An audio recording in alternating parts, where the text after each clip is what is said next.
grand maître du Nihon Shobudo Rengokai, dirige actuellement l'enseignement Takeda-ryu.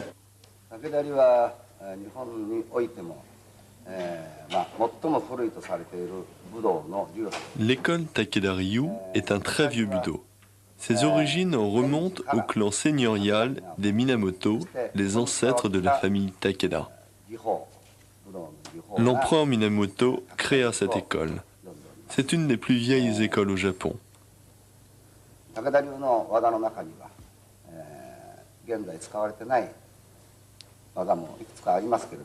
Le style Takeda s'est surtout développé à partir du XVIe siècle au Japon.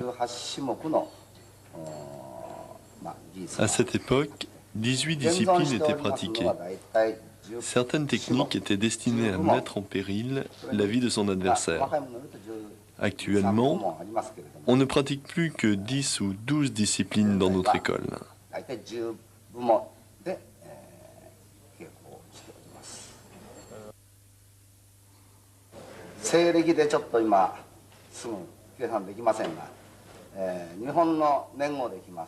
J'ai commencé à pratiquer le budo il y a 55 ans dans la province de Nagano au Japon. Mon père, pendant la guerre, pratiquait aussi le budo. Actuellement, je suis le 44e héritier du Takeda-ryu, dont le nom est Shobudo Rengokai.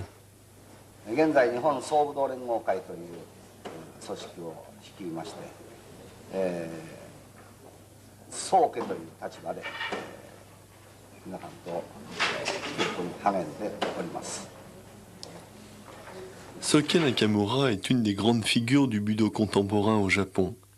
La richesse de son enseignement et sa jovialité, comme son humilité, font de lui une personnalité hors du commun.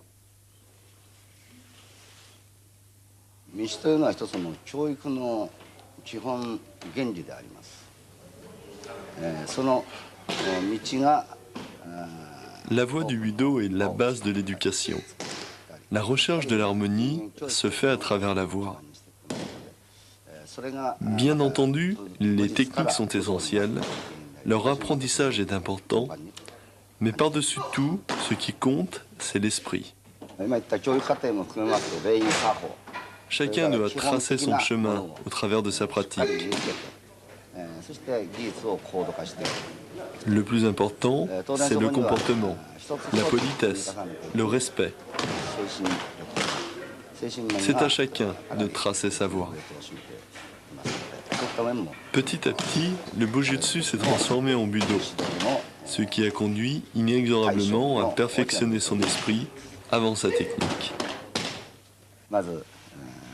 Vous voyez, je me suis coupé un doigt à l'entraînement au yai. À l'époque, on travaillait dès le début avec des vrais sabres, tranchants comme des rasoirs. Les lames étaient très coupantes. Il n'y avait pas de professeur et il fallait s'entraîner. On commençait comme ça.